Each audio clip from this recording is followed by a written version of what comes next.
Good morning this morning and welcome to Does Ohio State have a scandal on their hands?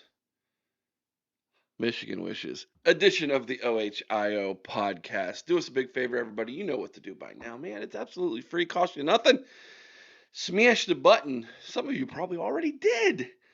If you haven't, what are you doing? Do it right now. And make sure you're subscribed to the channel. It absolutely helps us out. Ring the bell, get notified every time we go live, and make some comments down in the comment section below. Tell me good morning. Tell me you don't like me. Tell me that you hate Ohio State. I don't care. The secret little thing is that the more you tell me, the more you talk to me, the more you tell me things, the more YouTube likes me. And the more YouTube likes me, the more it sends me out to more people like you.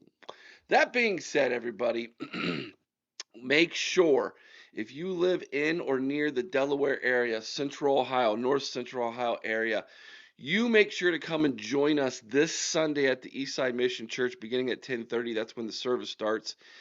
We are going to have a ribbon cutting ceremony with my cousin Ryan Miller right there from 2nd and 7.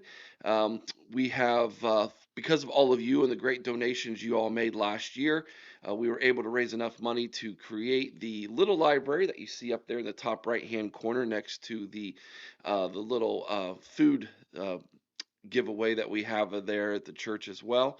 And so now we're able to give away books as well to kids through 2nd and 7, a great organization that Ryan, Luke Fickle, Mike Vrabel started all those years ago. And now they run the Columbus Book Bank, kind of like the Columbus Food Bank, but with books.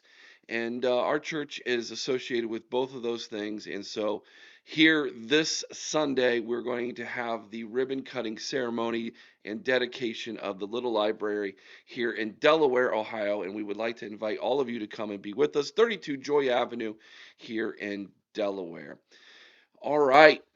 News broke a couple days ago that a former, and I say former, Ohio State Buckeye coach, Joe Lieberger, worked with the linebackers, was released by Ohio State. He was released of his duties.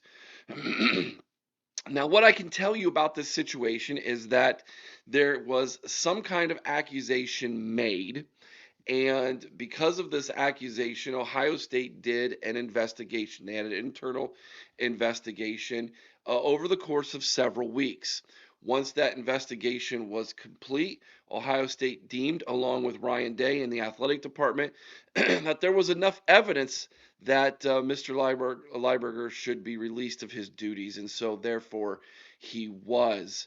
And of course, when this news broke, you know how all of those fans in Ann Arbor are. They just jumped on it immediately, and there's a reason why, and I'll get into that in the second part of this morning's video. But I'll say this. That Mr. Lieberger, after being placed on administrative leave at the end of last season, before the national championship game, that was when they got the accusation. Accusation was made, and then that's when the investigation started. And now here we are, all these months later, and they've decided to release him of his duties. Lieberger's attorney released a statement saying that these accusations are absurd, and that he made some claims. He said, "Imagine being a criminal in the justice system and not knowing exactly what you're accused of doing." He said, "If you've got evidence, show it." So that probably is what's going to end up happening. Apparently, this is not the end of the story. And if I'm Lieberger, I'm being very cautious, because Ohio State's not just going to release this young man from his duties if there is not a very good reason for that to happen. So that's my 2 cents on that. But I'll explain to you why the fans from Ann Arbor are gleeful with this in just a minute. I also want to make sure that you all know about the College Huddle.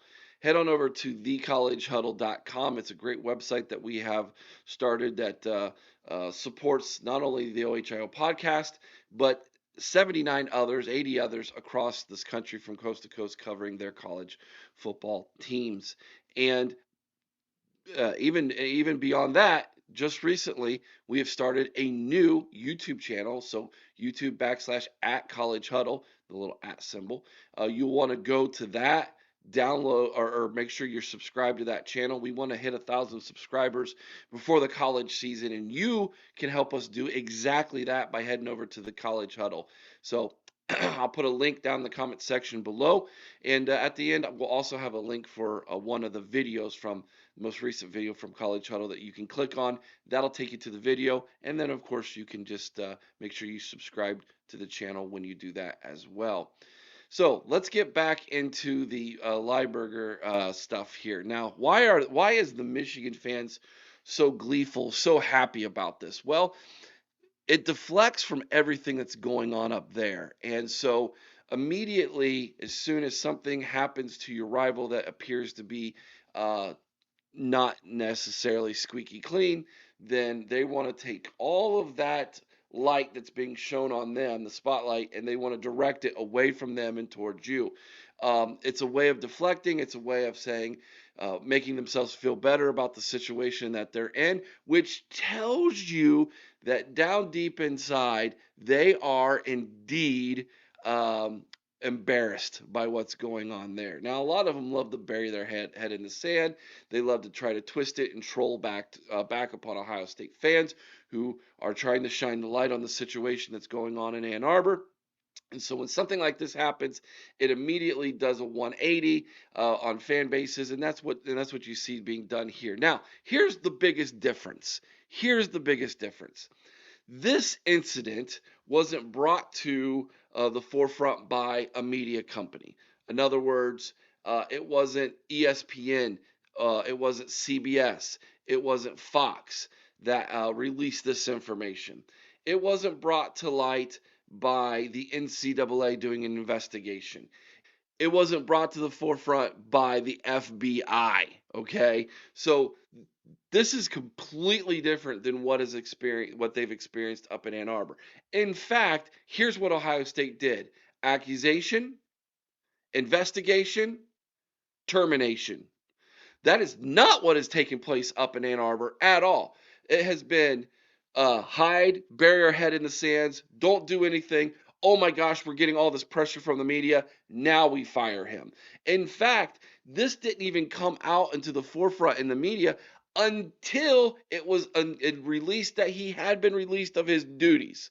So this wasn't something that journalists had to bring out in the forefront. This wasn't something that law enforcement or the FBI had to shine a light on. This was something Ohio State took care of and shined a light on themselves immediately.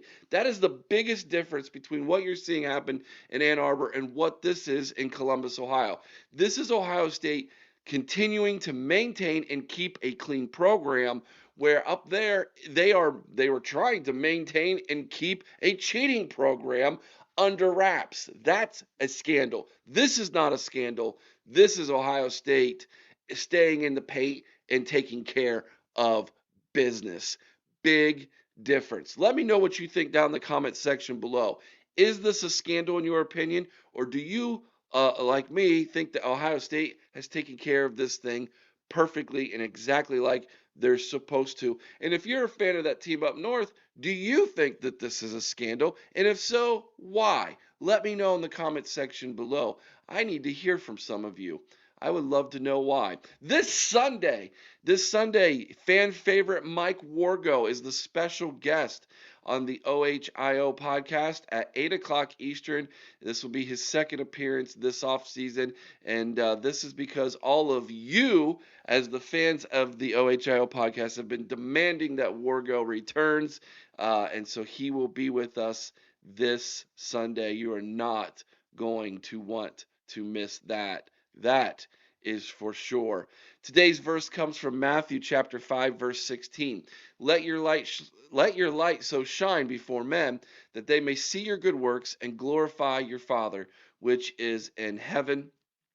This does not mean that we boast of ourselves, but this means that when we get any credit for our good works, that the light that is being shown upon our good works, and people say, hey, congratulations, or hey, good job, or hey, thank you for doing this, we should deflect it towards Christ, our Father, which is in heaven. That is the one who deserves all the glory.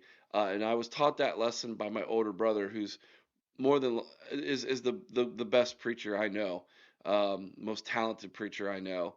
Uh, when anybody would tell him, "Hey, great job" or anything, he'd always say, "Thank the Lord, not me." So, thank you for that good lesson to my older brother. So, have a great weekend, everybody. We finally made it to Friday, TGIF, right?